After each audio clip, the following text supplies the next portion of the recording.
What time is it? There's not a man standing in this ring that's gonna stop me now. I believe in EC3. This is my world now.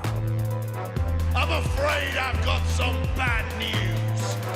I only speak 5 languages, and none of them are loser. We the people! Do you know who I am? I'm the Marine, damn it! Sami Zayn lining up Adrian Neville, and here it comes! Hallouma kick connects! Sami Zayn has done it! Sami Zayn has done it! He is the new NXT champion! NXT champion, Sami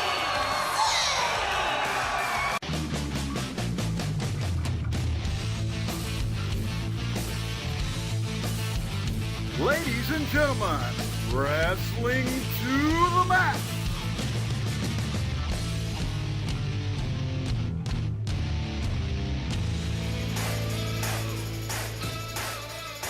And here's your hosts, Gary Vaughn, Sean Garmer, and Paul Lazar.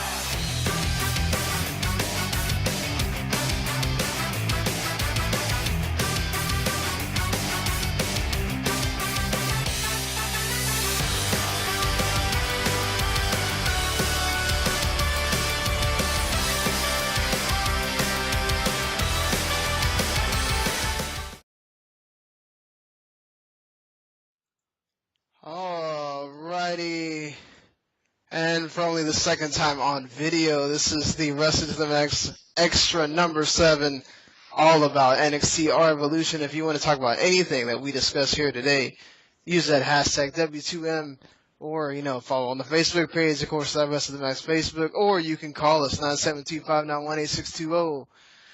Guys, I'm looking at you guys, actually. This is weird. Yeah, very strange. I almost feel underdressed. I feel like I should be in a suit or something, ready for the world to see us, But this is the second time. Last time we weren't in suits, so hey, I feel okay. My regular dress self. So there you go. Man, I am so excited. We have a great show. It's, a special one for us because like Sean said, this is only our second video extra. The rest of the extras, 1 through 5, that was all about, audio like we've always done. But we wanted to put some video out there for you all to see our beautiful money makers. Yeah, that's right. Obviously, you know how much money we make by looking at us. No just grills. As much as the Miz does. Exactly. We just we don't have enough room in these pictures to show stun doubles. That's right. That's right. He's right over here, but you just don't have that room. So, well, you know what? Guys, that's the first thing we're going to talk about, though. We are going to talk about that NXT special takeover. NXT is great. It is so cool. Of course, it's kind of funny. I love the way that they made that wording, REvolution. It's just kind of a neat. Last time it was Revolution, now it's just REvolution. Kind of smart. So it's going to be a fun show. We're going to talk about that first. I know all of you are wanting to hear about that. And then after, we have a few big news topics to get into. So you trust us. You're going to get plenty of show tonight. It's not as long as our normal podcast, but hey, at least you get something. This is a very cool thing. And if you've never heard of us, if you're watching this and you're just thinking, man, what is this about? We do a show almost every Monday night. Sometimes we have to do it on Tuesdays, like this next Tuesday coming up. We will be actually doing our show. But look for us for any place you can find a podcast. We're all over the place. We'll cover more of that later on when we're heading out of the show. We'll let you know all the places you can find us, the email, all that. And we also have a live number during the show for you to call. So it's really cool. So you should always check us out if you have a chance. So, well, guys, why wait? Let's jump into this. Let's do NXT TakeOver, REvolution. WWE Developmental NXT.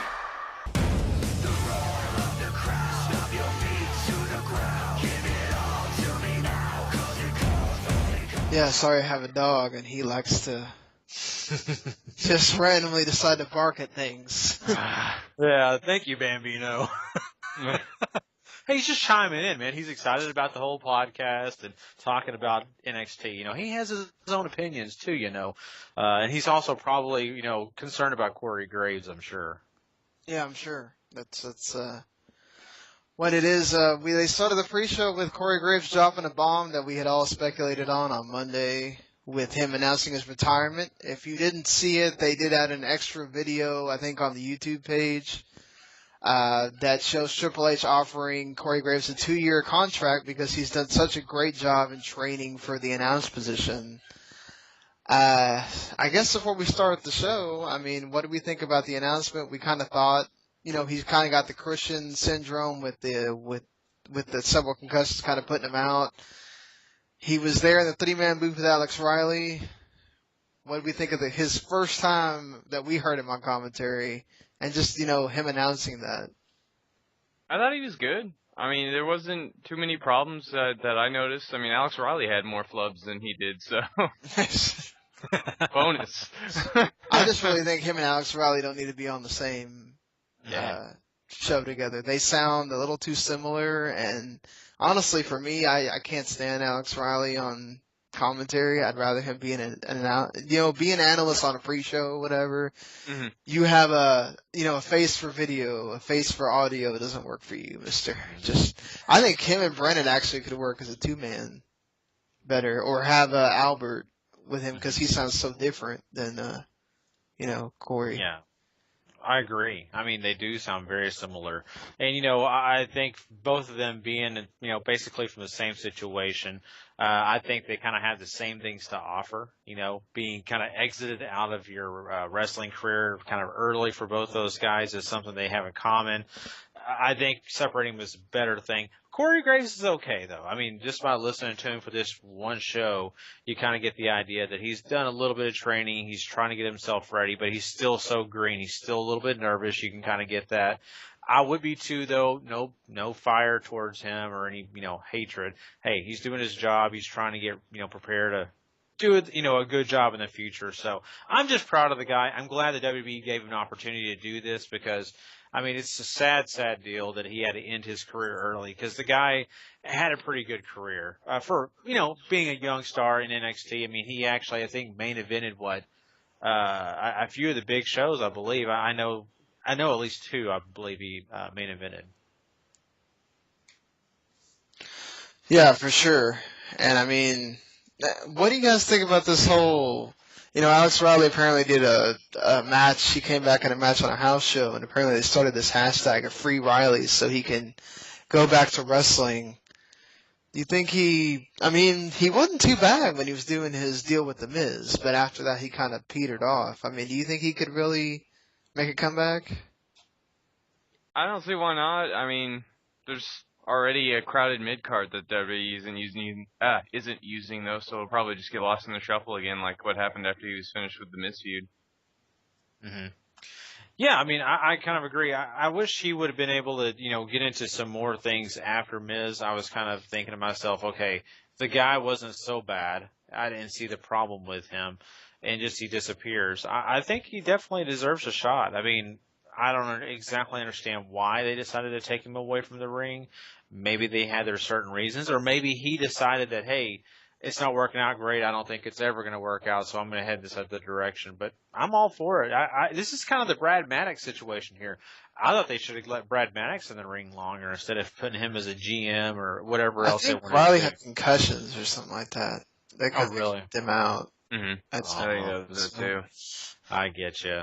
Well, speaking of I don't know. I think C.J. Parker's hand probably feels concussed after the palm strike he delivered to Kevin Owens' nose that busted it wide open. He was still bleeding after the show had ended. It was so crazy. What did you guys? I mean, we until they had actually announced during the pre-show that he would be the first thing.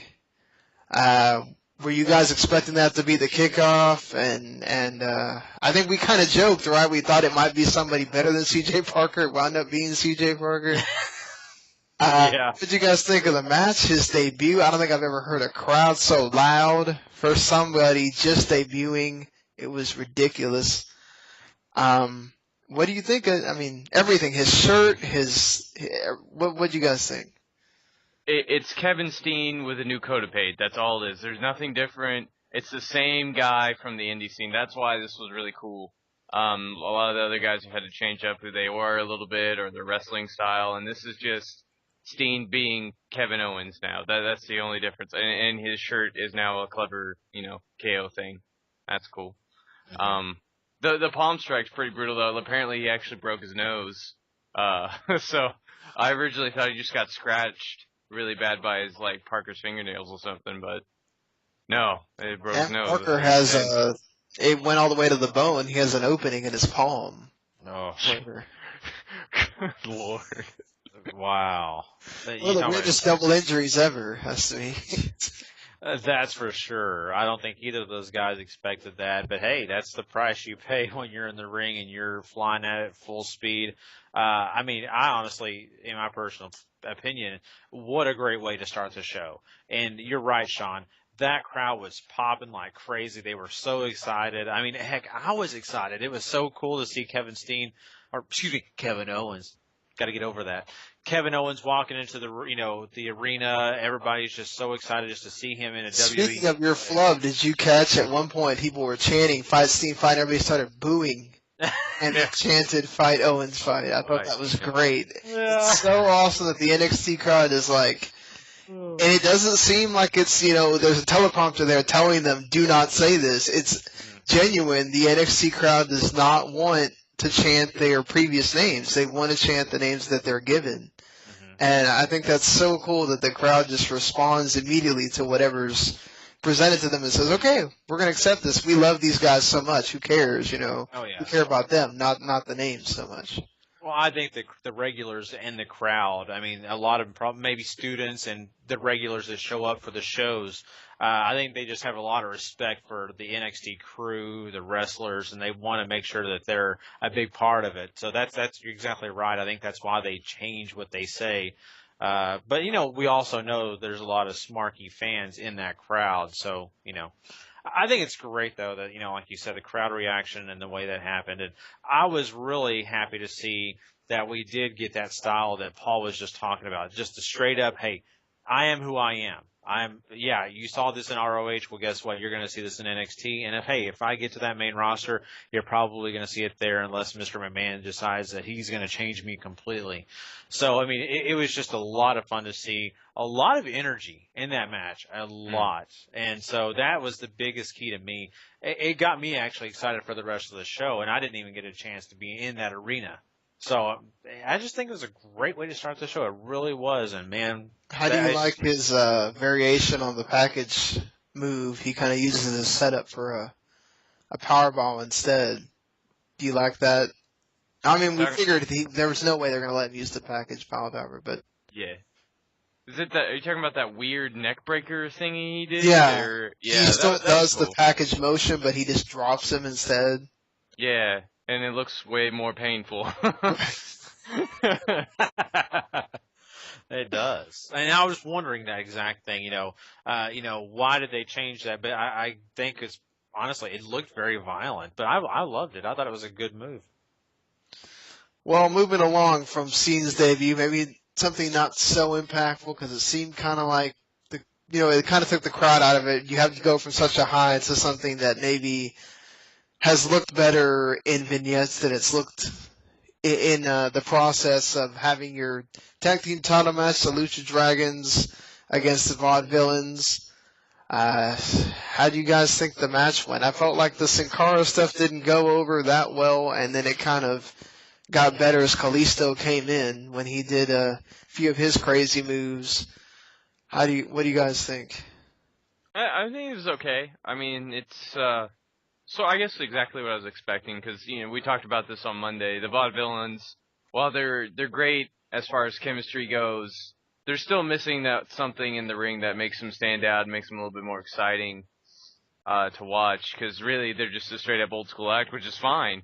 But it's a lot harder to get into the match, and when you pair that against a team like Sin Cara and Kalisto, who are high energy all the time for the most part. I mean, Kalisto especially, and sometimes Sin Cara, but it's really easy to see that dynamic and how different they are, and certainly makes I'm not gonna say it makes the Vaudevilles look bad, but it makes them look boring in comparison. But that being said, I still think the match was fine. Obviously, right team went over.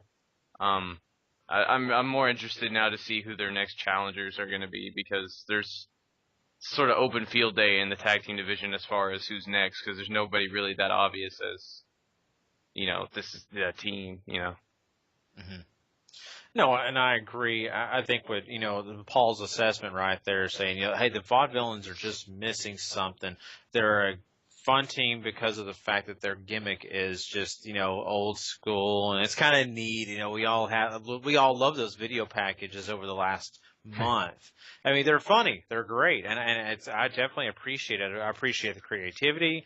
I appreciate everything they put into it. It's just, man, they've kind of put themselves in a corner where there's not much that they can do outside of what they're doing. I mean, they may be able to add a few things, but once again, if you break outside of what the gimmick is, you're kind of messing the whole picture up. So saying all of that, though, the match itself, I mean, it had its moments where it was good, but, once again, I mean, you kind of were painted into that corner of, hey, we called it on Monday. What happened?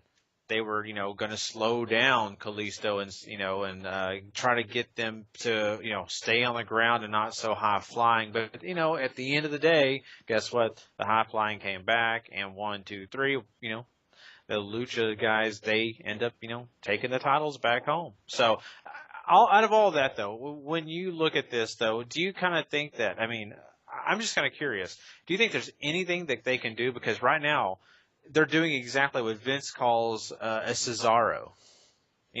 Apparently they're missing something. So what can they do to add? I mean, that's one thing I want to know. I would say do more double team maneuvers.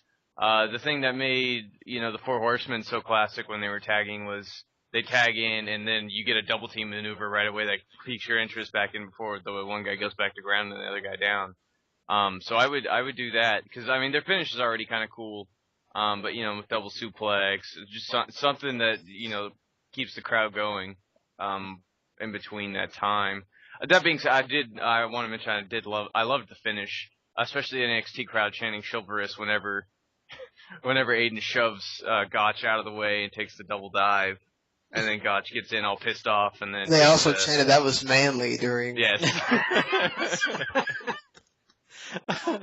Yeah. Just good stuff for the finish as far as I can. I would agree, especially being an old school act, you'd think that they would have more double team moves, because, I mean, look at one thing that makes it cool to watch the New Day is that, they come in and they do these cool double team moves that we don't see on the regular. So, if, we may have already seen what Kofi and Biggie and Xavier can do, but when they get to actually be a tag team for that moment, that's what sets them apart, when it makes you go, oh wow, they can do this. I want to see more of that. Same thing with, Simon Gotch and English have cool little personas. They have cool characters. The little vignettes that they do are hilarious. They just don't show that much in their characters when they're in the ring, because they're heels, for one. They don't want them to be too funny. That's why they changed their music, because the fans were clapping with their music and everything, so they wanted it to be more, okay, we're heels, don't clap with us, don't. Normally, they let the crowd do whatever they want, but they really wanted to make it a point, especially probably because the Lucha Dragons, they're in masks, they're not going to talk that much. The personality is going to have to show through the wrestling. They're not going to have that ability to go out there and cut promos and get the crowd all excited. So you need to have those pronounced heels, because if you have the two face dynamic, you might get the Lucha Dragons to get booed instead. So, Well, yeah, and I think here's my thing about these guys. I like the Vaudevillains. I mean, of course, I loved them when they did all the face, music and all that, and I'm kind of like, I understand they wanted to be heels. My personal opinion, I really think that these guys could be a great face tag team. You have, Simon Gotch, honestly, he could be a really good face on his own. I could see him doing it. I could see him being goofy. I don't want these guys to turn into Santino Marella, but I think the comedy bit is perfect for him. Aiden English, my thing with him is he'll become heel when he turns on Simon Gotch. That's when you can turn him back heel. But right now, why not make him a face? Why not have fun? Make him kind of do the comedian bits. I just think it would add something, make the fans really happy, because it goes along with that whole, comedy stuff they did with the videos. Yeah. I just want the English. He kind of got boring eventually with the singing thing. I don't know how much more he can do solo. I mean, he's going to have to reinvent himself there because, that's what I do worry about for them is that, oh crap. And we already lost Signal once. So, that's not good at all. No. I don't know what's going on with this, but okay, we got it back. So I don't know what we lost there, but it was just a second. But what do you guys think? What do you think about that? Do you think my idea of making these guys kind of a comedy tag team? Do you think it's kind of a stupid idea? I mean, be honest, I don't care. To me, that adds something to them. I think it's not a good idea right now because there's not a lot of heel teams in NXT right now. There's the Vaudevillains and I think Ty Dillinger and Jason Jordan, and that's it. Everybody else is babyface, as far as we can tell, because I don't think Blake and Murphy. Blake and Murphy have really picked one way or the other yet, because they just job right now. So, not yet. Maybe down the line when they get some more teams in there, but I can see that. Yeah, totally right about the teams. You got to have more teams right now to be able to do anything because, as we see, if you have not watched SmackDown yet, the Ascension are on their way up. They already had their first promo on SmackDown where they have them looking like a cross between the Road Warriors or Demolition, whatever you want to use. They have this weird red thing on their heads and I don't know. It's like PG Road Warriors, but So, do we have a change in music with those guys? Because No, the music sounded the same. It just seemed like they're not going to do the goth thing. They're going to do something else, so. Okay. Less goth, more murder. That's probably what's going to be. Probably. I think it's kind of convenient they do it, right before the pay-per-view that's coming on Sunday or whatever. But, we kind of figured it would be what happened on the show to them would be their, goodbye party or the start of it. Speaking of, I guess, moving it along, we had what we figured would happen, right? We had a, Baron Corbin sighting. He got to demolish Ty Dillinger pretty quick. It lasted a lot longer than his other squashes have been on TV. We got to see a little bit more of a moveset somewhat, kind of doing an Undertaker thing with the snake eyes and the boot before he does the end of days. Anything different than what we've seen from that popped out to you or anything? Other than when we saw Bull Dempsey in street clothes. Looking at him like, okay, I see you. Yeah, but was it like hatred or is it like, let's be a tag team? If you haven't listened to anything besides this, Paul has been championing that Bull Dempsey and Baron Corbin be a tag team, which wouldn't be a bad idea with the, losing a tag team already. So. Yeah, but that would just be the Ascension too, because they would just run through everyone. But like a cooler Ascension team. Yeah, less goth, more murder. Yeah. all about the murder. 187, baby. Yeah, I mean. Years. The whole thing about this is, I'm a huge Sons of Anarchy fan, so I'm totally down with him coming out and just taking everybody out. And if these two guys do, Bull Dempsey joins him on this quest and whatever, I don't care. But the Sons of Anarchy thing has to stay. The whole Blacker gimmick kind of thing. Just to me, because I'm going to miss Sons of Anarchy. So. I just wanted to point out one thing. If you're looking at the background, you can tell that me and Gary have kids. We have pink and flowery stuff on our walls, and Paul's one with the Spider-Man poster over there. So sorry, I had to escape to my daughter's room because it's too loud where the TV's at. So. Oh yeah. I think after this that we have the other. Yeah, we had the other tag team match, the Ascension and Finn Balor and Hideo Itami. We had Hideo come out in karate or dojo fighting attire, yellow fighting attire at that, and then Finn Balor just stealing the entire show from the beginning with body paint and dread hair and just the crowd just being ridiculous for the entrance. I think they were shocked that he had the body paint on to begin with. We also had a match that featured Itami being the face in peril for what seemed like a long while. And then Finn kind of took over. We did have a GTS almost sighting, which made the crowd go nuts. Would have been better if we just let him do it, just throw it in CM Punk's face for a little bit there. But, I can see what they're doing. They know the crowd knows that's his move. It'll be much bigger when he actually gets to do it. But Finn ends up being the one I think that gets the pin with we get the double foot stomp. What do you guys think of the match? And the awesome entrance as well. Right, yeah. I mean, the crowd popped when, Kevin Owens came out. They lost their minds when Finn came out. I dare say that pop was louder. And it looks really cool. It's supposedly, from what I've been trying to figure out online of what he actually was, because it's not Venom or Carnage or any of the Marvel stuff that he's done before. It was actually supposed to be a Balor from Irish Legend. So that's kind of cool. Other than that, I really like the match. I have one small problem with it, and that is letting Finn get the pinfall, not Hideo, when this has totally been Hideo's feud from the start, and Finn sort of just his backup.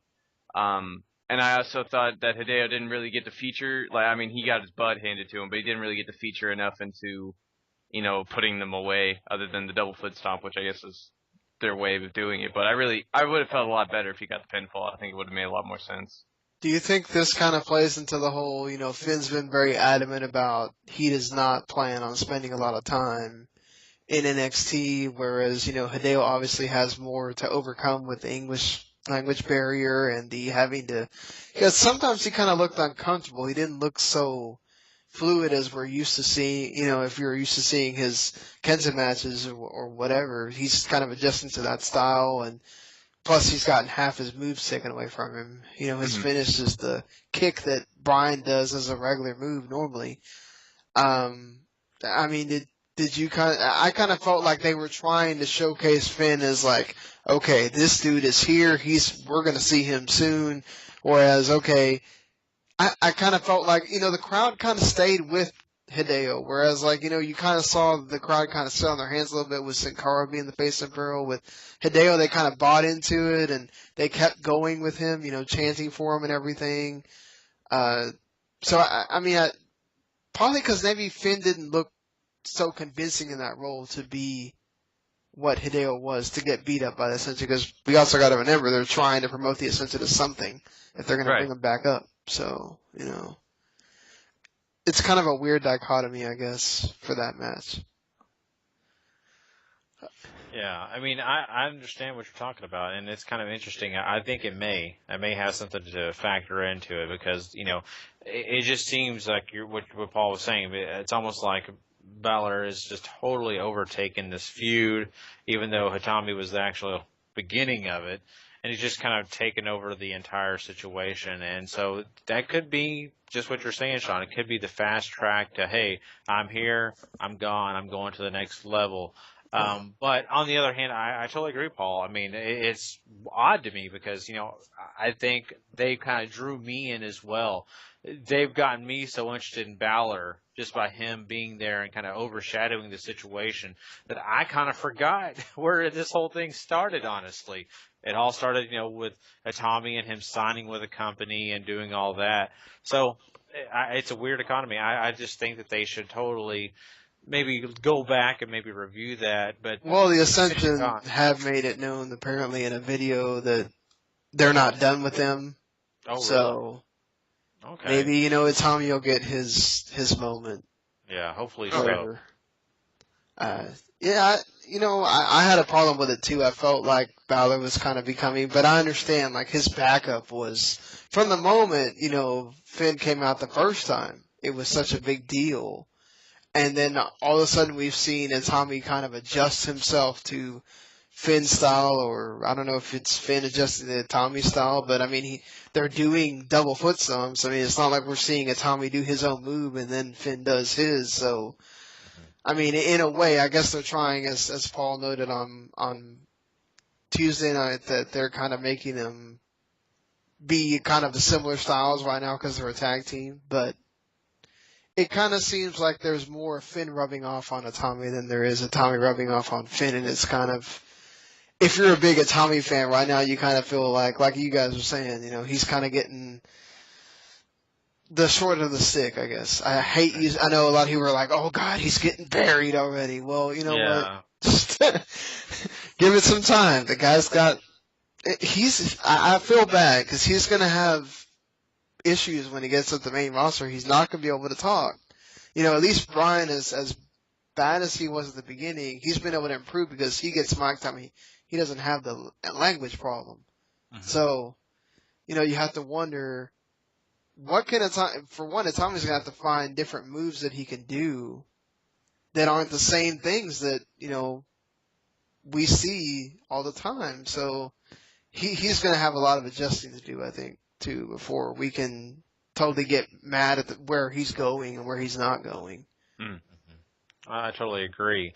You know what? I mean, I'm concerned about that just because, like you said, he's got to find all this new stuff. He's got to learn the language a little better before he can maybe make that main stage role and be a part of Raw, SmackDown, and all that. But, I think it can work. Balor probably will pass him up, probably will head to that main roster faster, but that's okay.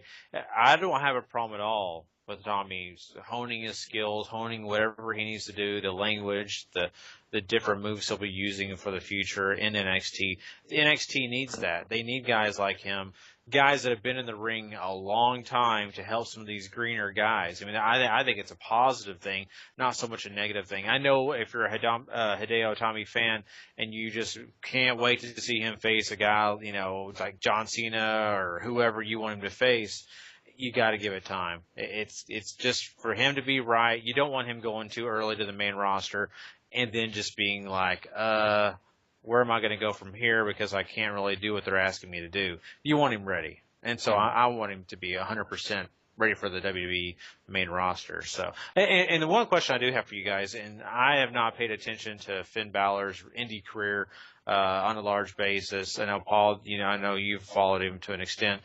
With the body paint, are we going to see changes in WWE, or do you think they're going to try to keep him to one body paint? Because I love this one. Don't get me wrong. I think this was an amazing one. But I know in his past he was always evolving it. Well, I mean, he used to do Marvel characters. So the first one he did was Venom. Then he did Carnage. He's done Punisher.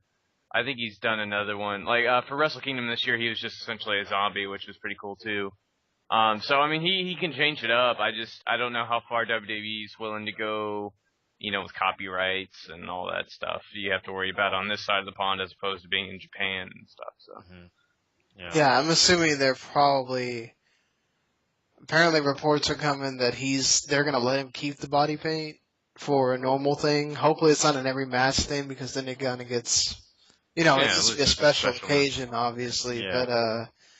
But I mean, we don't see these guys on every NXT episode either. So, I think that they just kind of do the the one probably, because like Paul said, I mean, there's only so many things he can do without running into, oh, well, I mean, we can't be this character because then we got to pay Marvel some money because we used him to make money, especially on the network where that gets played over and over and over and over. So, you know, maybe he could be a generic zombie or a generic character or something like that, but he couldn't be a copyrighted character because then you have that problem. So, you know, but it's cool. The fact that they let him do it at all, I think shows a lot. I wonder, I mean, I'm sure Vince has to okay it in some way, but I think it just shows that just from everything I think on the show shows how much of a step it is. How much will Triple H be able to take from NXT and push that into the main roster? Will they have the freedom to be who they are, the people that we know from when, you know, their previous past? How much do they get to take with them? Because in the past, how much of that have we seen where they just totally strip them of that and go, okay, you're not this person anymore. You're just completely different. So it's been interesting with NXT. Moving it along, we got the Divas match. Once again, Charlotte and Sasha, for that matter, deliver another killer NXT match. Different from I think equally in its own right, stands up against the Charlotte and Natalya match. It's different, not the submission-filled thing that it was. Much more action-oriented, much more story-based because Sasha and Charlotte's history, you know, they don't have the family history that the Natalya and Charlotte had, but you have the whole BFFs thing and all that, and Charlotte having Sasha steal her moves to kind of show, hey, I'm just as good as you are, and just that one moment where she has to pull out a top rope natural selection to be able to win. I mean, that shows that Sasha took her to the limit, and I think that it was a great match from bell to bell, just action everywhere. I loved it. I'm glad that they gave him whatever it was, 13, 14 minutes to go out there and show NXT women, man. They can kick some ass, and if you give them time on that WWE TV side, you know, they can do something. Yeah, I couldn't agree with you more. I mean, Charlotte doing the moonsault, landing on her feet, and then turning into a senton, just endlessly impressive. Sasha was great in this too, though. That heel killer instinct sort of. I mean, she might be like 5'9", but she wrestled like she wasn't. I'll tell you that much. And it's really, really good. I had a hard time trying to figure out whether I thought this was better than Natty Charlotte, and I think to a certain degree it was, simply because it had that extra story, personal interaction they've had going on for months now, as opposed to Natty and Charlotte sort of then bringing up family history last minute, even though that match was just out of this world good. I totally agree, and it was more of the tournament too, you know, because Paige, you know, had to give up her title, so the whole tourney had a part in it. So it wasn't strictly about, you know, Natalya and Charlotte feuding, and so that's where this comes into play, where this is strictly, really honestly, about, you know, Sasha Banks and her, you know, trying every way she can to get under Charlotte's skin. And I honestly, I've kind of invested myself into it because I think it's a good storyline. I think it, you know, has layers, and that's a great thing because we've seen Bayley a part of it. This also goes back to when they were best friends. So, I mean, it's a really cool deal that has layers, and I think it's a story that, you know, I think a lot of people could hang their hat on. But when you're talking about the ring action, I mean, it was very quality. I mean, I thoroughly enjoyed it. You know, there's some matches you could say, well, you know, it was okay, it had its times, but honestly, this one was very energetic. I felt like they were telling a story in the ring as well. I like that. I mean, at times you really felt like, hey, Sasha was getting the upper hand and she was the equal to Charlotte. And that's a good thing. That's a very positive thing. So in the long run, I think it was a very good match. And I think the ending was okay. I think Charlotte retaining the championship for now is a good thing. I think the continuing this feud is not a bad thing. I'm okay with the continuing. Yeah, whether it continues or it ends there for Charlotte, I think they showed that the story was well worth it. I'm so glad that this is NXT because, you know, this was a WWE pay-per-view, Bayley and Becky Lynch would have shown up at some point. I think it again shows the contrast, right? Apparently, Triple H wanted Charlotte and Natalya to have time on Raw, but all the segments ran long, or I guess that's what he was told to say. He said he wanted them to have that match that they had at that NXT special. Vince, they went back and forth on whether Charlotte was going to win or not. Natalya apparently said she was fine with losing, but Vince decided no.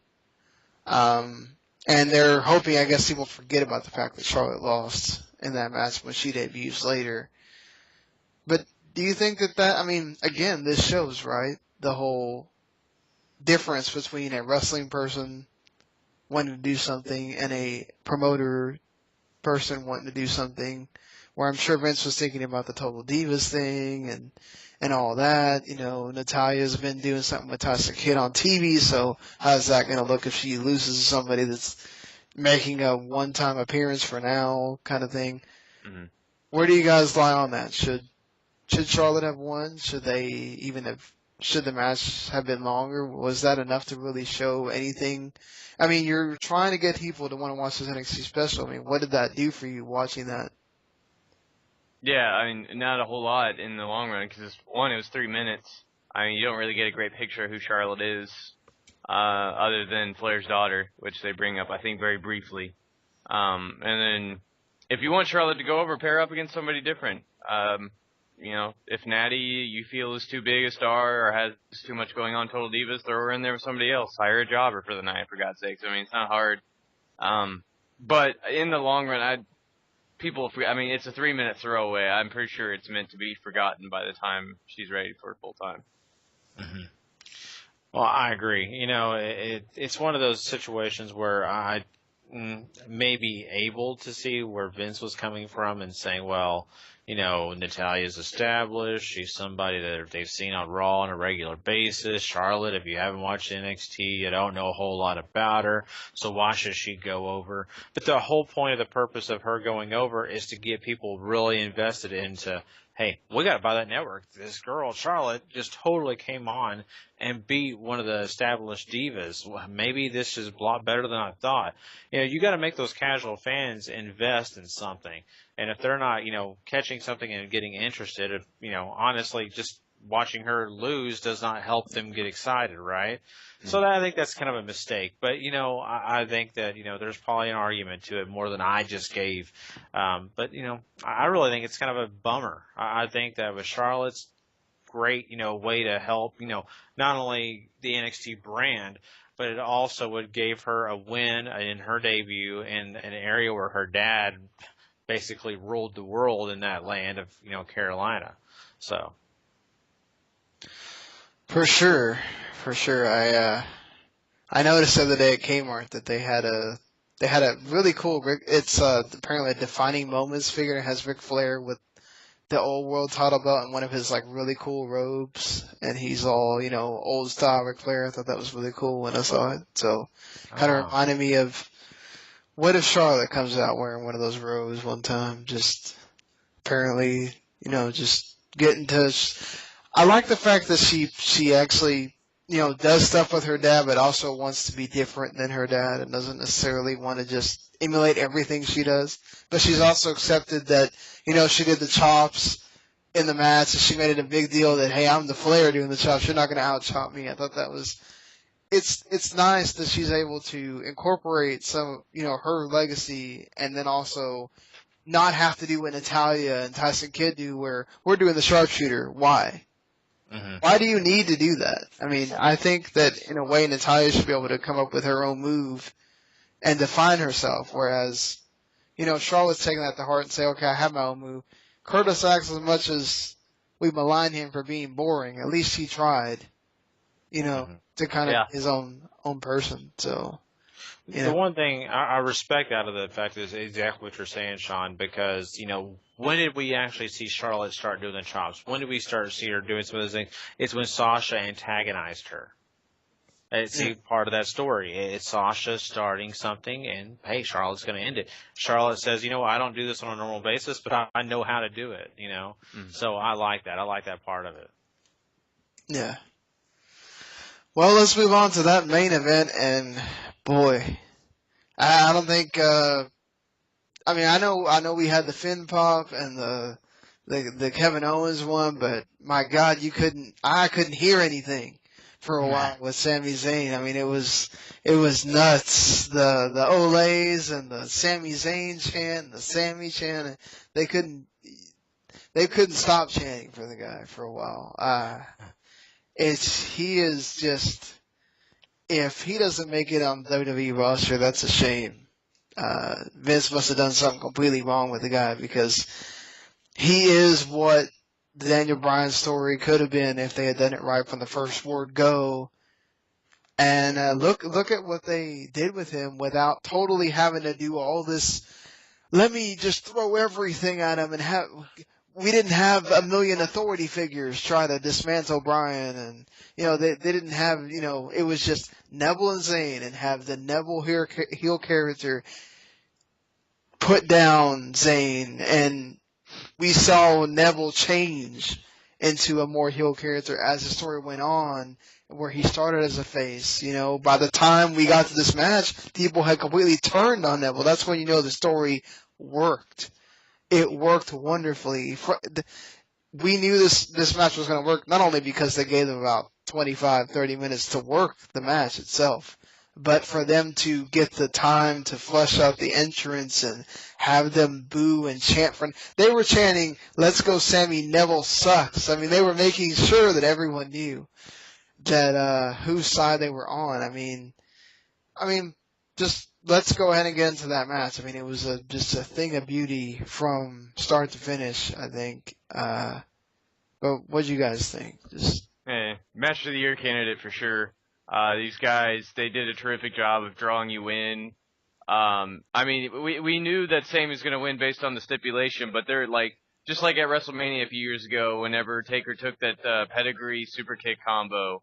That super kick reverse Regensteiner combo, I think, had everybody, including myself, going, "Oh my God, Sami Zayn's about to leave WWE in the next 3 seconds. What are we gonna do?" You can't speak highly enough about what these guys accomplished. And then, first, Sami to win and that pop, and immediately you could tell how much it meant to Sami, at least. Even though, well, I guess we'll get to that later. Yeah, his best friend. I mean, giving him all the hugs in the world, and giving you that moment.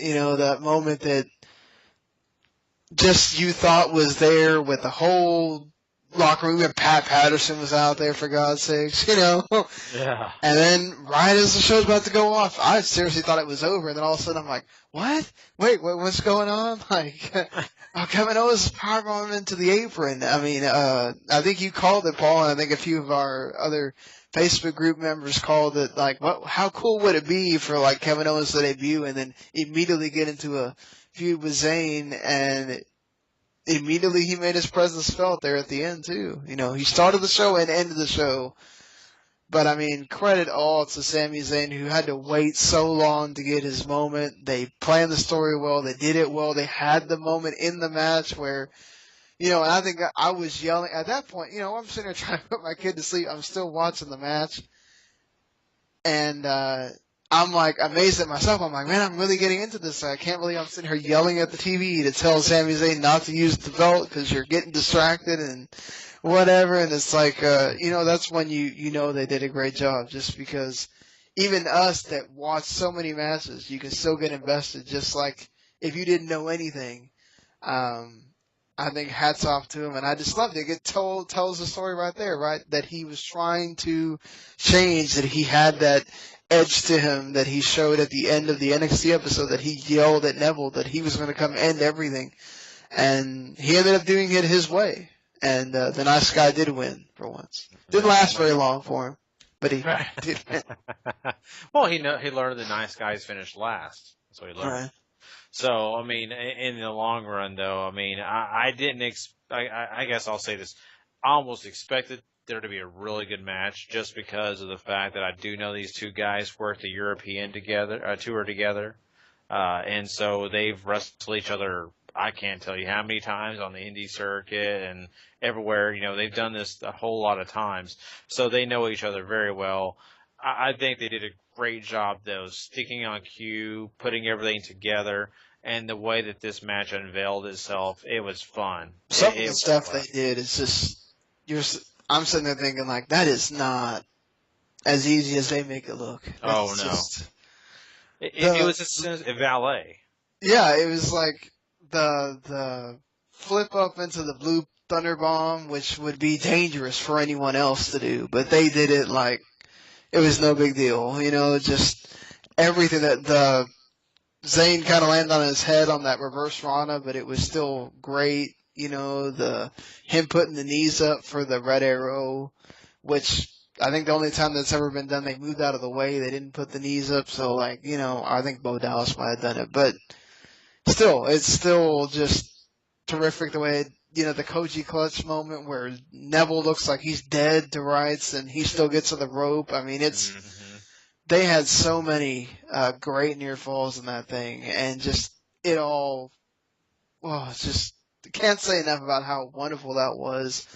How great a show it was, and we didn't have a post show, which is weird because all these other ones have had post shows.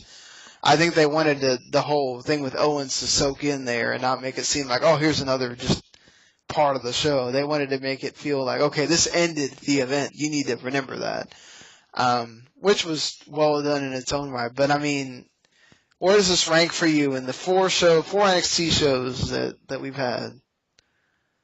It's the end of the year. We're going to have to start thinking about our end of the year awards in a couple weeks. I mean, we've talked about this a bunch of times. These NXT shows could be on in their own category by themselves. They've been so great. Where does it rank for you, I think, in the echelon of the NXT specials?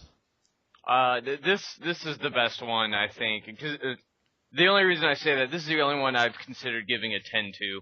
All the other ones have been, I mean, as good as they were, I think they didn't really touch not only the feel-good moment, but I mean, Owens' debut, just really the NXT 5 shining, and not to mention the women's division just being stellar as well, too. So I'd give it to this one for sure. I'm in total agreement with Paul on this. I think that they had everything that you want. They started out hot. Got the crowd into the match, the first one. Then they moved on and gave us, I would say maybe the worst match of the night, which wasn't a bad match. And let's just be honest, it's just a normal tag match. So, you're saying that that's the worst one. Yeah, wow, that speaks volumes because that match, like I said, was not bad. The women's title was made to look really well. And then, of course, you got, everybody loves Hideo Itami and, of course, Finn Balor. And the makeup, the theatrics with that alone gives you some points out of my book. And then, of course, that main event, the ballet that it was, the way it worked out, and then that surprise ending that I think a lot of people, Paul and some other people kind of called it. But for me, personally, I didn't go into this thing thinking that way at all. When it happened, it honestly kind of shocked me, but thrilled me at the same time. I was so happy with it. And it immediately wanted to make you, where's the next NXT episode? Because now I want to watch it. Exactly. That's exactly right, Sean. I mean, in that respect, too, it's not just, you got to think about going forward. And that's also the first one that, when you think about going forward, now, Owens has made his debut, he's made his impact. Where is he going from here? Now you're like, oh, wow, he's already making a name for himself. And it goes back to his whole story that we got to hear on his, if you've never been into their stories, you heard it in his last promo that he got to show on the last show where everybody else was called up before him, and so he's wanting to make that known that, hey, I may love that guy, but I'm also here to make money for myself and all that stuff. I think, I gotta agree with you guys. So this has got to be the best special. Not only that, because of the fact that it's hard because it's the culmination of a lot of things. Right? It's the culmination of the story for the main event. It's like this, this year's WrestleMania. It was great because you had the culmination of the Daniel Bryan story. You got to have that moment. You got to have the moment with Zayn. You got to have the, Charlotte again, showcasing herself as champion this time without, she'd already been champion for a while in a match that stands up just as much as her previous one. The special tag with the other two, again, I think the Ascension still need a lot of work as far as if they need to get into that longer match. They've still shown they can be a bit erratic as far as entertainment goes. But I think just because of how good Finn and Itami are, they held their own. And if you're saying that, like you said, Gary, that Lucha Dragons and Vaudevillains thing wasn't the greatest thing ever, but it had its purpose. Same thing with the Baron Corbin thing. It had its purpose. It was furthering something. And that's what I can appreciate. When everything that's on the show furthers something, it means a lot more than just some of these other NXT specials. We had throwaway stuff like the Adam Rose and Camacho. Who cares? At least I think on the other three, we had something that none of us were looking forward to. I think everything that was on this show, we were looking forward to in one way or another, and it delivered on all of that promises. So, And think about it, I think crowd reaction has a lot to do with it as well. I just love the energy that they had that night. And, you could obviously, if you go back and watch. Oh, and let's not forget, the match that got the This Is Wrestling chant was a women's match. Yes. Right. Which you would never hear in a, WWE ring because they're never given 12 minutes at all to do that. But, it's crazy, right? To think about that. Definitely. And the one thing I take from this, too, is I love just the energy coming in, going through all the stories, going through the whole production, and then at the end, all that excitement, all the wind being sucked right out of it. I loved it. It was just, you could feel the emotions just right there. So, I think it was a plus all the way around. When Paul said, hey, this is close to as 10 as I almost got, wow, I was honestly sitting here thinking, how can I rank it less than a 9? How can I rank it less than a 9? And I couldn't really honestly come up with a way not to rank it less than a 9. So since I'm going to keep it at a 9, what do you guys have for it? It's a shame we don't do decimals because this is like 9.75, but I just can't give it a 10. I can't, so I'm going to give it a 9 too. We do halves. So. All right, 9.5. 9.5. There you go. Not that. I don't know because I don't know that there's another. Granted, it's only 2 hours. Mm-hmm. There's episodes of SmackDown that are just as long. Episodes of Impact and Raw that are much longer. But it shows you when you put everything together in one, and it's well done. It didn't drag on. It was bam, bam, bam. We didn't have promos that took on 20, 30 minutes of the show. Why? The matches took that time.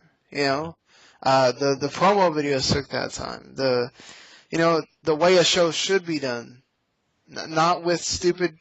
Granted, they didn't have commercials either, so that was a whole 2 hours of wrestling. So I just think this is going to be. I know it's recent, but when we look back at everything, it's going to be hard to say what's going to top this. And as Triple H quoted. He's like, I think I lost all my brass rings because apparently there's like a ton of guys and girls that grabbed all of them after the show was over. It's may have been joking, but they all went for it, right? Mm-hmm. That's what you want. Oh, definitely. And it's awesome to see the hunger that these young people have. They're just climbing up that ladder, and you can see how much they do want that brass ring that Vince talks about, despite the fact that I think that's a little high because it's a place where only one man can reach. So, but long story short, great pay-per-view. I think when we do our end of the year rankings, this will probably be in that special list. Definitely has to be. So we'll be talking about that soon. We'll be, getting to all that and more later. But that was NXT TakeOver REvolution. We hope you enjoyed all that we've talked about, all the review, and we may touch a little bit on it Tuesday again, just for the people that did not get a chance to see this, but we won't make it very long at all if we do any recapping on that. But we do have some news that we want to jump into, guys, so why don't we go ahead and jump into some quick hits.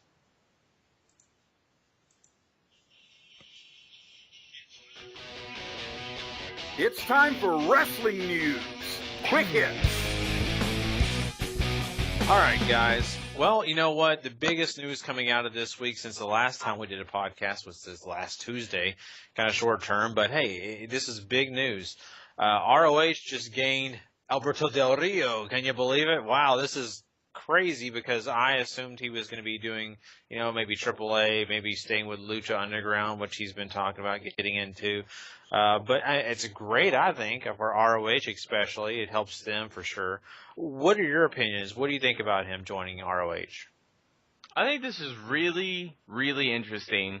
There's a lot of guys I think he can match up well with there. He showed up at the last House of Hardcore, and the crowd went nuts for him. So I mean that area wants to see him still, which is cool. It's another big star for ROH, and all that too. So I think it's a great move for both people. It keeps his exposure going in America if he still wants, like he apparently still wants to do.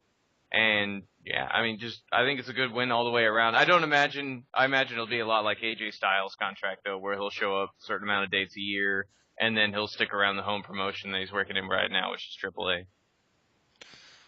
Yeah, I mean, we already know he's going to be at the next ROH pay-per-view, their anniversary show in March. So he's on that poster.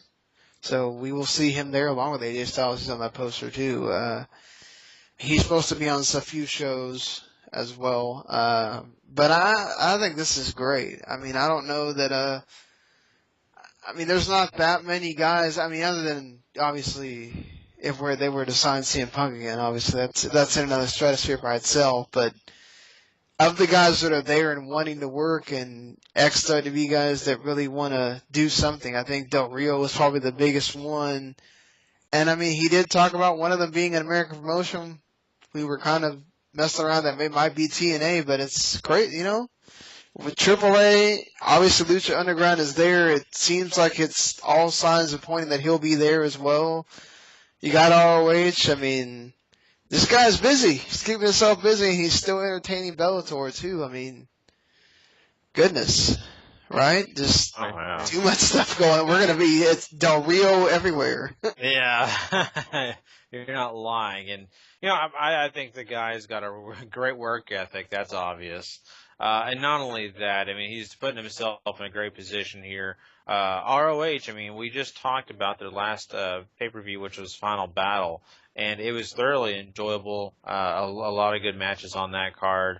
And I think adding Alberto Del Rio to that roster is definitely going to help them. I can't wait to see him at their next pay-per-view. It's going to be so much fun to kind of see what he does because of promo, whatever they're planning on having him do in that. I'm looking forward to it. And so when you talk about him being in AAA, we already know that. We've already seen him do that a little bit. I'm excited about him being a part of Lucha Underground as well. So every promotion that he's aligned himself with and put himself in, I think it's a positive thing.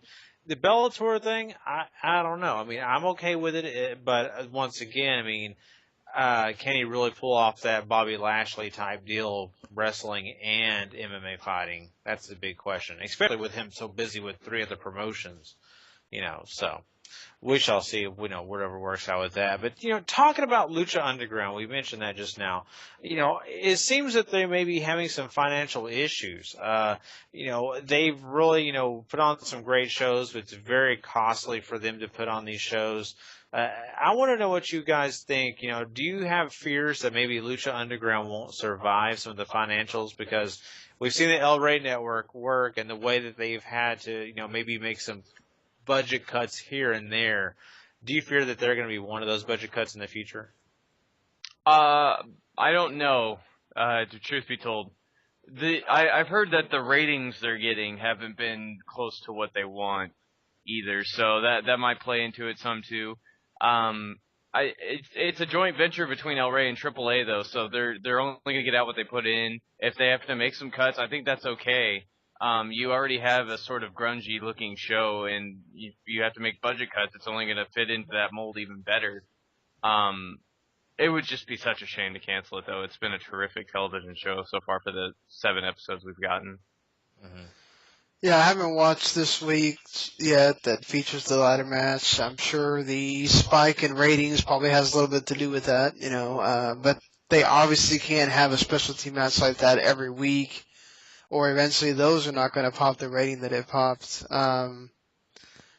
I just think that, and their audience apparently is really older. It's just like WWE, who thinks that they're still going towards the kids, and then the 50-year-olds are the ones that are watching their product. Same thing with the Lucha Underground. The problem too is that El Rey Network's small still, and they need stuff that's going to be a guaranteed seller for them. I don't see why it hurts. It's not like USA, where if USA were to cancel Raw, they could easily find original programming to put in Raw's place. It's not going to have Raw's ratings, but they'll be fine. Lucha, or El Rey has really nothing. They have the Death Till Dawn series. They canceled their Matador show, which is a total surprise because that show wasn't doing that badly. And then they show movies most of the time. I mean, it's just not like, they just have a ton of programming to put out there. And I mean, Lucha Underground is one of the reasons to watch I had never watched the network if Lucha Underground wasn't on there, honestly. Mm-hmm. So, I mean, I think they just have to let it, maybe you don't do all the crazy backstage movie type soap opera stuff in the back. Maybe you do it all in the ring, or maybe you do it all live where it costs you less money. I mean, you have to think about maybe sacrifice some of that production value to just deliver a wrestling show. And, I mean, it's hard too because it's lucha. You have that mixture of Spanish and English, and sometimes that doesn't bring in the English audience that you want. They don't necessarily. I mean, John Morrison's great. I really love the guy. But if he's your biggest quote-unquote star that you've got, and you've got the other guys you're still trying to push on people, it's going to be a tough sell for a lot of people. You're going to have to get people to go to that network, and there's still a lot of companies that don't even have El Rey at all. Mm-hmm. So, and they don't measure YouTube. They don't measure, the other places you can watch it at. So, I mean... Yeah, it's rough. It sucks if they have to cancel it, but it's the way of TV. How many times have we watched shows that they cancel way before we think they should be? Oh yes, Life on Mars. Yeah, of many. Of many, you're right. And we all here, I think what I could speak for you guys too. We all want Lucha Underground to survive, just because they put on such a great product. They give us, honestly, an alternative. We wanted TNA to be an alternative. They're yet to be a big alternative. They're all alternative for a different reason, and that's not really a positive one.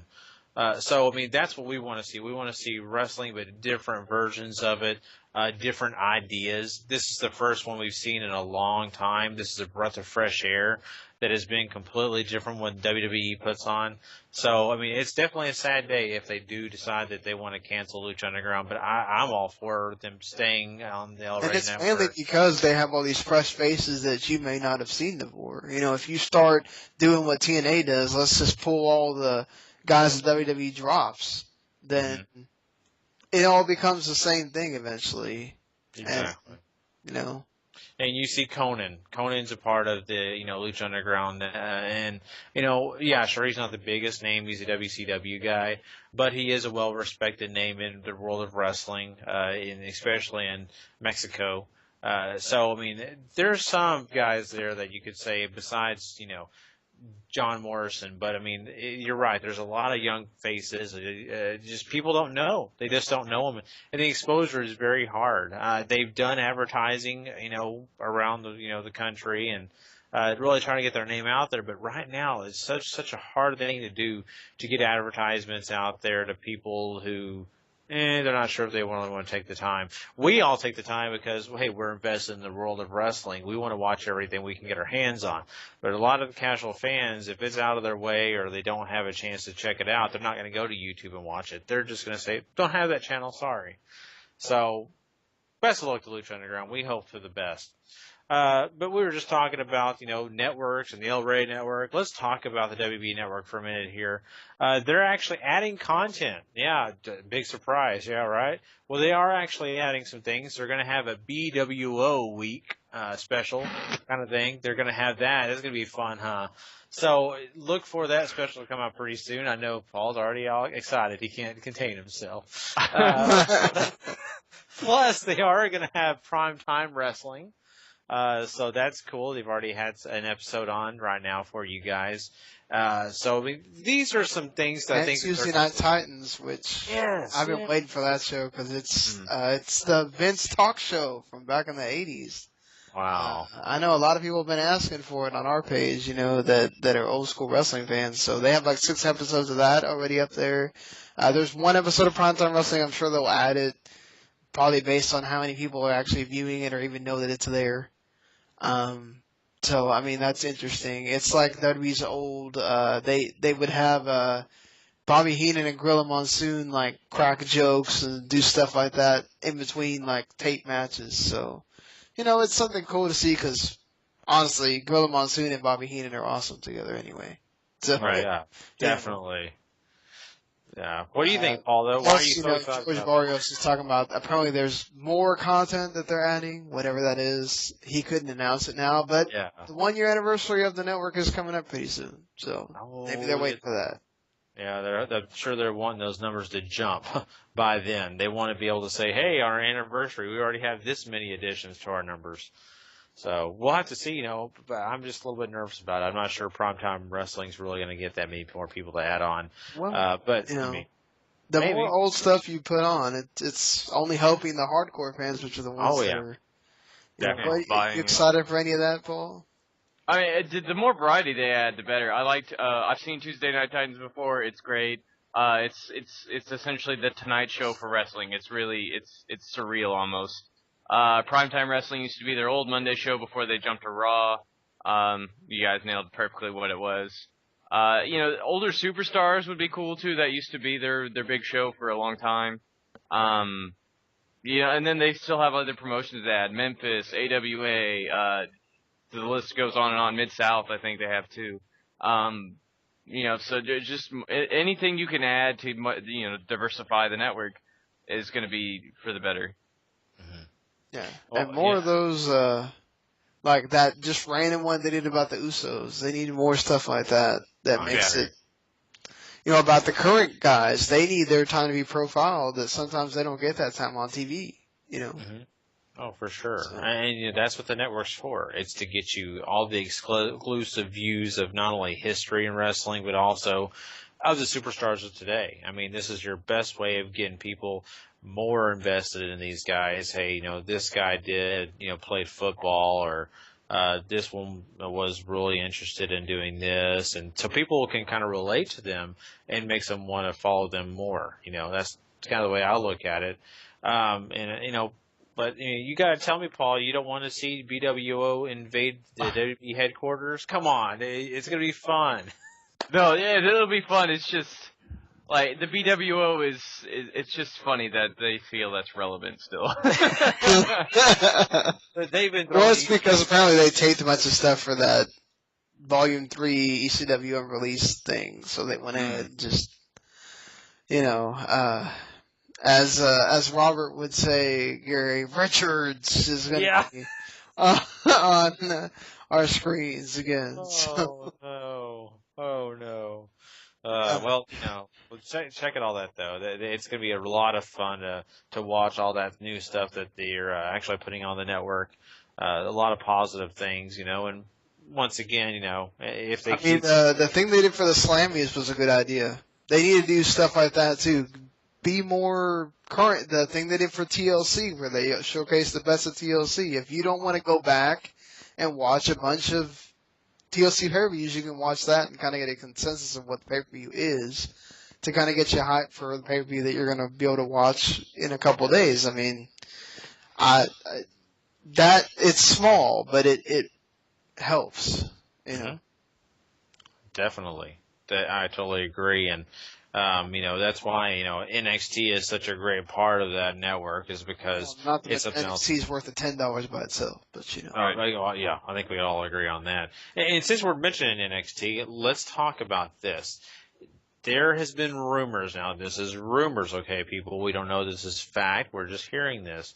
But there's been talk that TNA's Brittany has been backstage at NXT. She was at TakeOver. She was at. It's actually confirmed. She was there. Yep. If she was there, what do you think if she was to make the move from TNA to NXT? What would your opinion be?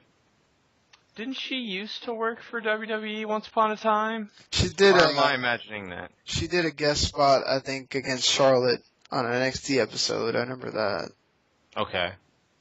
Yeah. Either way, I mean, she's a tremendous talent. If she feels like TNA's not using her, which they really aren't really using her outside of, a few episodes, really. Yeah. Yeah. I mean, just, why not? I mean, if you feel like your talent's going to be better used there, then, it's not like TNA, is, they're taking a step back to stay alive, which is, a positive in itself, but if you feel like you should move, then go for it. I mean, it adds another quality diva to the NXT roster. I mean, it's not like they couldn't use more of those. So, yeah. Another person that can work, that it's another opponent for all these divas out there, that another person they can call up to the main roster. I mean, right now they could make an NXT diva 4 or 5 or whatever and have them all come up as a, stable against the current WWE divas if they wanted to. I mean, they're talking about Tessa Blanchard too, which her and Charlotte together would just be awesome. Oh yeah. Talk about the real 4 horsewoman. Yeah. Bring it on. That would be cool. That would be awesome. I was just wondering which one's going to be Arn. So. But, going from that, since, we are mentioning TNA as well, I mean, the talk is that they're going to Friday nights. And we've already talked about how much we hated SmackDown being on Friday nights. We love the idea of them. About the new logo, too. Yeah. New logo's cool. Yeah, it looks really sleek. They have the 6-sided ring involved, I think, which is cool. It looks nice. The move to Friday, I think, is a bonehead move. I don't watch SmackDown right now because it's on Friday nights, and I'm usually not at home on Friday nights. Well, now TNA's on Friday nights, and I'm not going to really watch it now. That's what a DVR's for. Right. I know, and it doesn't make any sense because the main event comes on at 8. They have no competition on Tuesday. What would have been wrong with Tuesday? Or staying Wednesday. Wednesday is good. I mean, I get Wednesday. You got Lucha Underground and NXT would be moving to Wednesday or whatever. I mean, some people were debating with me that the network, whatever's on the network, should be seen as competition. I don't think so, but some people are gonna have differing opinions. Tuesday has nothing against you on 9 to 11.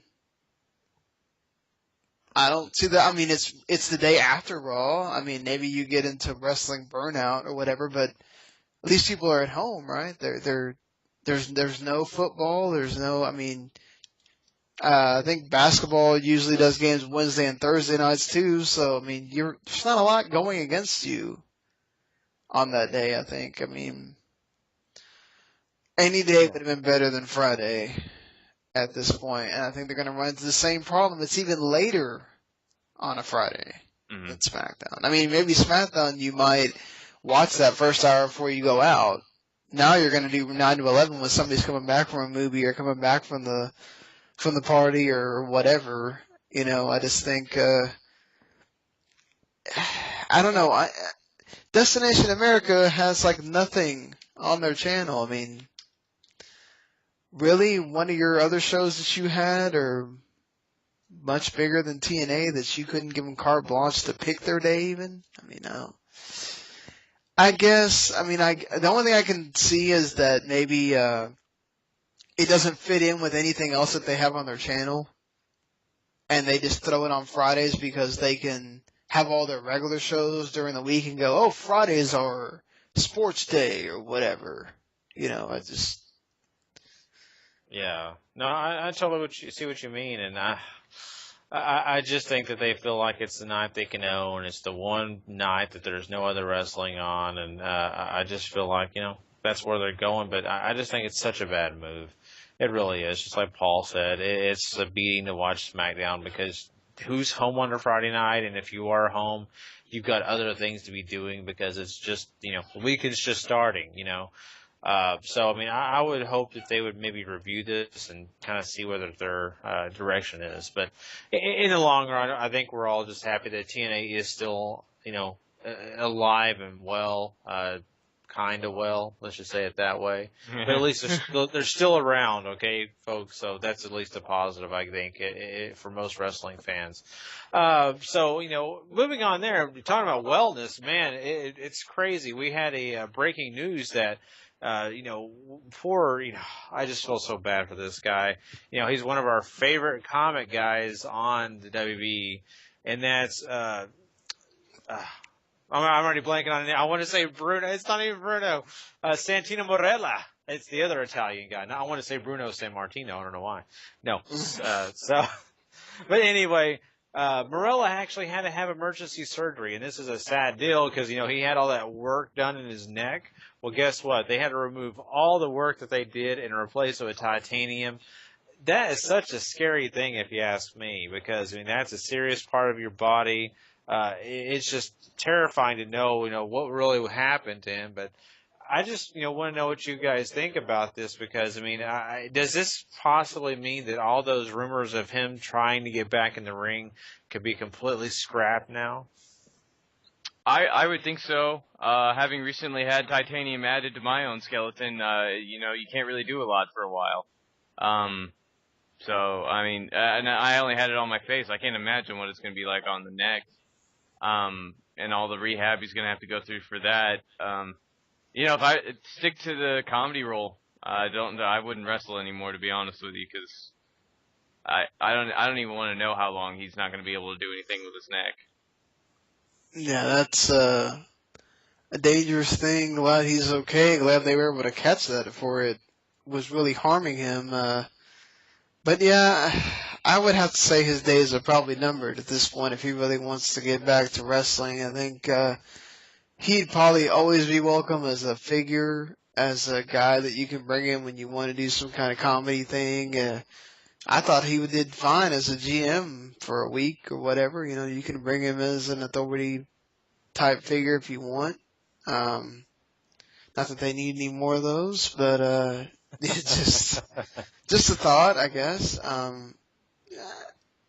Santino was great in his role. He wrestled probably better than most comedy characters ever do. I think he kind of got the short end of the stick on that one because he got pigeonholed in one area. But he enjoyed it. That was the thing. I think Santino really made it a point that he enjoyed doing that, and he embraced it, kind of like what we really enjoy about Mizdow right now is that he embraces that role, and it's crazily got him popular right now. So, Yeah. I don't, there's been talk about, the fact that, Marella is thinking about suing Kane for the spicy mustard he squirted on him because that had something to do with it, I think, so. No, I'm kidding. But anyway, this is not a laughing situation for Marella, but I think that he'll get through it. I'm, curious to see where he does go from here. I think the guy has a great potential to, do something in wrestling. He's already made his appearances as, like Sean said, a GM. He does great coming back and doing the comedy bits. He's really good at it. I can't deny that. The guy is very talented when it comes to comedy. So, he's got a place in wrestling. It's not like he has to walk away for good and never has to be around like Steve Blackman. So, just saying all that. If he's bounty hunting. Or Shamrock. But, I just, hope the best wishes for him from all of us. We really want Marella to take care of himself, and, hey, can't wait to see you again, man, on TV. But besides that, man, we have, pretty much wrapped up all our quick hits. Don't forget, people, SmackDown next week is live on the USA Network. Nope, it's not on Sci-Fi. It's on USA. Remember that. And we'll be reminding you, of course, on our Facebook page and all that, giving you kind of a heads up if you do forget. We'll be doing our show next week on Tuesday night because of SmackDown being live. So a little bit of change. We try to do it on Mondays, but because of these special events, sometimes we got to change it up, and that's okay. But besides that, do you guys have anything else you may want to talk about or, do any plugs? What do you? You and I are part of the formal contingent on the Roundtable preview that just went up right now. If you go to the Wrestling Zone, we are, of course, previewing that WTLC that will hit on Sunday night. You can get it on WWE Network, or you can, for some reason, pay your pay-per-view provider some ridiculous amount of money to watch it there.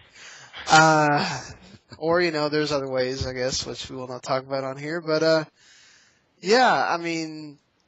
it's a lot less people than usual, but it's still a good read. I guess with less people, there's more to read of the people that helped out.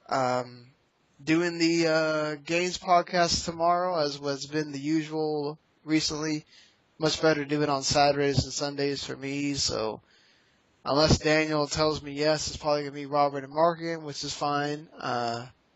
But still quite a few things to talk about. Of course, we're getting to that end of the year where games is kind of winding down, and you kind of got to start doing our end of the year lists.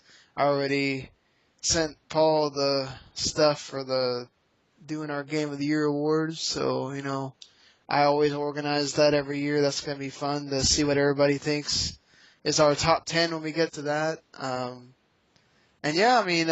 regular show, of course, will be on Tuesday night. We'll be reviewing SmackDown, which we haven't done in a long time because it's live. Roman Reigns is supposed to come back on that episode, so we'll get to see what Roman does. We did see him on that NXT special talking about how he's going to be the first ever guy from NXT proper, I guess, to become world champion. So I guess they're not putting Roman Reigns out of that loop, but possibly, facing whoever it's going to be.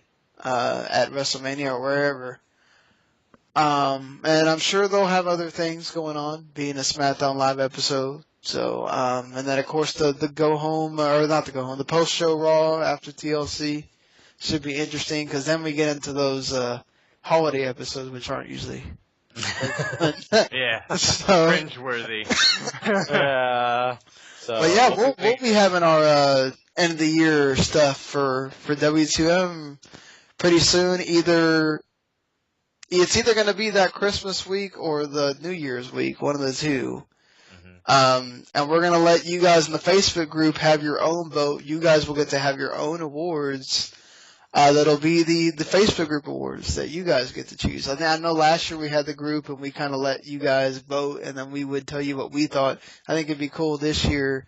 You guys get to choose the winners, and then we'll just give you what we thought personally. So, it pays to be in that Facebook group, because I know, I'm sorry, I haven't done the tabulations for Survivor Series, but I'm going to do them before I put out the stuff for y'all to start posting those predictions for TLC, and then that'll end the first season, and then we'll start that second season already. So whoever wins at the end of TLC, you guys will be in prime position to win whatever it is, whether it's going to be money or a gift card or a trophy, whatever. You will get to have that for an entire year. So that's cool on your part. I think the last thing is thank you to everybody who watched this, who listens to us on a regular basis, or is a first-time listener. We appreciate you guys. Thank you so much to that Facebook group. Thank you so much to Fonty and Prav and Chaz and a few of the guys that have really been helping out with posting stuff. Because I have been off my game, but just got too much stuff to do. I've got like 4 games supposed to be reviewing at this point. Yeah. Got to get on that too. Paul's finishing up school, and Gary's always busy. So thank you so much, guys, for being great. I guess that concludes this extra. Yeah. Be sure to check us out normally on Monday nights, Tuesday nights on Spreaker.com. That's where we are live. If not, you can catch us on a variety of places. We are on Stitcher On Demand, on iTunes. Look up Wrestling to the Max on your favorite little podcast thing. We will be there. TuneIn Radio, Xbox Music, BlackBerry. That thing still exists. We are there. On 411mania.com in the Wrestling Zone, we are there in the column section. We on dirtsheets.com. So, just anywhere that we are not present, if you listen to us on that, whatever product that you use, we're on Player FM as well. You can send a little note to your favorite provider and tell them you want Wrestling to the Max on that station.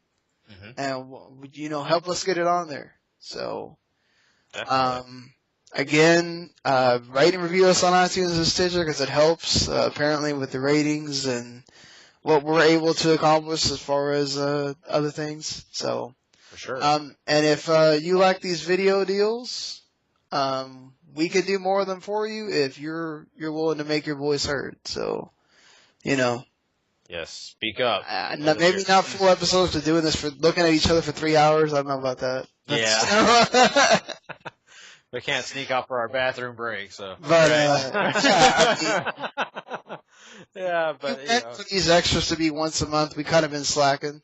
Mm-hmm. But, at some point, we'll get back to that whole once a month thing. Yeah. And like Sean said, make your voice heard. If you want more of this, we're going to provide it. It's just, things happen and we get busy and we don't think about it, so you may have to remind us. So, but we really, like Sean said, we appreciate you joining us today, and we've had a lot of fun doing this, and we'll see you guys in the near future. And, don't forget, all those podcast places Sean talked about, make sure you subscribe because, hey, if you subscribe, you don't have to keep looking for us. You just go back to your player, you push play on the new episode, and you're ready to rock. So don't forget about that as well. Besides that, man, we've had a lot of fun. Until the next time we see you guys, if you're not living life to the max, you're not living life at all. You know it.